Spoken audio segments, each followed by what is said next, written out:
हाँ, जैसे कि आपको पता है कि हजारीबाग में एनटीपीसी का खनन कार्य चल रहा है और पकड़ी बरवाडी को लेकर ही कुछ विषय थे, उस पर हमने विस्तृत चर्चा की है। और जो वहाँ कंपनसेशन का विषय है और जो घर टूटते हैं उसके मुआवजे को लेकर है, वहाँ से रोजगार से संबंधित विषय है, इन सब विषयों पर मैंने उनको बातें रखी है। और उन्होंने भी काफ़ी सार्थक जवाब दिया है।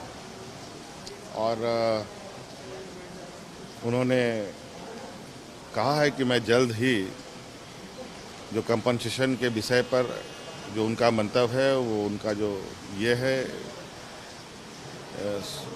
एनटीपीसी का जो उनके निर्णय है वो हमको अवगत कराएंगे। और मैंने स्पष्ट रूप से कह भी दिया है, क्योंकि ये बात सर्वविदित है कि माइनिंग को लेकर बहुत सारी चीज़ें स्थानीय स्तर पर आती हैं।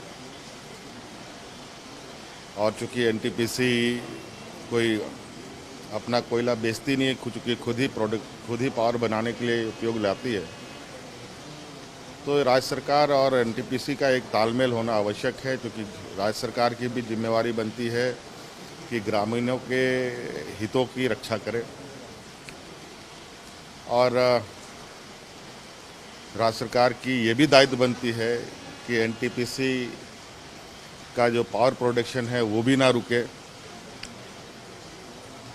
इसको लेकर के एक तारतम्य बनाने का प्रयास हुआ है, जो मुझे लगता है ये बहुत जल्द इसका निर्णय आ जाएगा। तत्काल उन्होंने एक अनुरोध किया है, जो वहाँ पर खनन करके रखे गए कोयला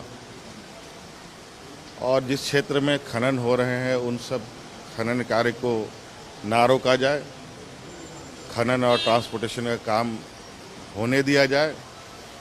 क्योंकि अधिक दिन तक कोयला को अगर रखा जाए हवा के संपर्क में,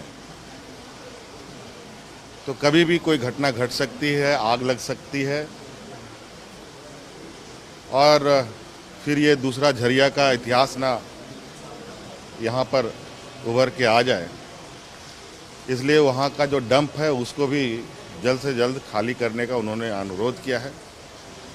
और इस विषय पर हमने पदाधिकारियों को भी बताया है कि स्पष्ट रूप से इसका अवलोकन करके मुझे बताएं, अगर ऐसी स्थिति है कि वहाँ कोई घटना घटे, ये ना हो और उन कोयला को एनटीपीसी अपने गंतव्य स्थान तक ले जाने का उनके लिए मार्ग प्रशस्त करें। और ये भी स्पष्ट रूप से कहा है हमने एनटीपीसी के चेयरमैन से कि आप अपना मंतव्य जल्द से जल्द दें। जब तक आपका मंतव्य नहीं होता है नए जमीन की भूमि अधिग्रहण का कार्य, तब तक रुका रहेगा। देखिए, सहायक